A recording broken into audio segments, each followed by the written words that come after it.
అందరికీ నమస్కారం.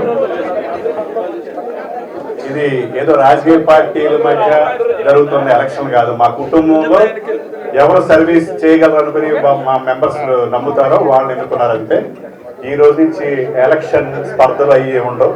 అందరం కలిసి టీఎఫ్డీని మరో స్థాయికి పెంచడానికి అందరం కృషి చేస్తాం.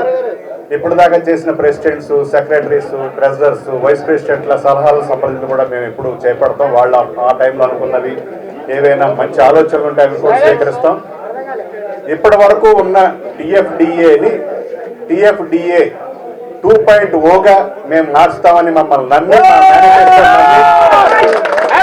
మన స్థాయి ఇది కాదు, ఇంటర్నేషనల్ స్థాయి మంది. 15 కోట్ల మంది తెలుగు ప్రజలకు ఒకే ఒక తెలుగు చిత్ర పరిశ్రమ ఉంది. ఆ తెలుగు చిత్ర పరిశ్రమలో దర్శకుల సంఘం అనేది ఒకటే ఉంది. దాని ఒకటే ప్రెసిడెంట్ ఉంటాడు. ఆ ప్రెసిడెంట్ మోర్ దెన్ ఎమ్మెల్యే, మినిస్టర్తో ఈక్వల్గా ఉండాలి. ఇంటర్నేషనల్గా ఉన్న తెలుగు కల్చరల్ ఆర్గనైజేషన్తో కలిసి పనిచేస్తాం, మన స్థాయిని పెంచుతాం. అలాగే టూరిస్టులు వస్తే హైదరాబాదు మన బిల్డింగ్ ముందు సెల్ఫీ తీసుకోవాలి. అలాగే దీనికి ప్రభుత్వ సహకారం డెఫినెట్గా ఉంటుంది. మన కాజ్ రైట్ అయినప్పుడు ఎవరైనా హెల్ప్ చేస్తారు. ముందు ఆలోచన విజన్ ఉండాలి ఎవరికైనా సరే. ఆ ఆలోచన విజన్ మా కమిటీకి, నాతో ఉన్న వేరే సైనికులు ఉంది.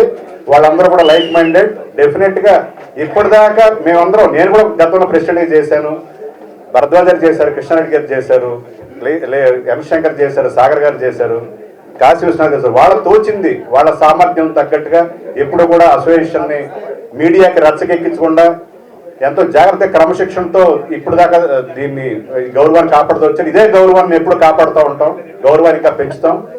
సో ఇప్పుడు దాకా ఇప్పుడున్న యంగ్ టీము సాయి రాజేష్ గారు కానీ, వశిష్ఠ కానీ, ఫామ్లో ఉన్న డైరెక్టర్లు, బ్లాక్ బస్టర్ ఇచ్చిన డైరెక్టర్లు, ఒక 4 డైరెక్టర్లు వస్తేనే కమిటీలోకి ఇన్ని చేయగల నమ్మకం ఉన్నప్పుడు ఇంకా 40-50 మంది ఫామ్లో ఉన్న మన డైరెక్టర్లు అసోసియేషన్కి వస్తే ఎన్ని వండర్స్ జరుగుతుంది చూడండి. ఆ వండర్స్ అని మీకు చూపిస్తాం ఈ 2 yearsలో. సో మమ్మల్ని నమ్మి ఇంత స్ట్రాంగ్, ఇంత అఖండ మెజారిటీ ఇచ్చిన మన టీఎఫ్డిఏ మెంబర్స్ అందరూ కూడా మేము ఎప్పుడు కూడా సేవకులుగా ఉంటాం. ఎప్పుడు కూడా ఈ అసోసియేషన్ మా సొంత ప్రయోజనాల కోసం అడ్డాగా వాడుకోం. డెఫినెట్గా ఇది ఒక సేవ చేసే ఒక సంస్థగానే ఉంటుంది. సో అందరికీ కూడా మా ప్యానల్ తరఫున కృతజ్ఞతాబంధం తెలియజేసుకుంటూ రేపటి నుంచే మీ సేవలో ఉంటామని తెలియజేసుకుంటూ థ్యాంక్ యూ.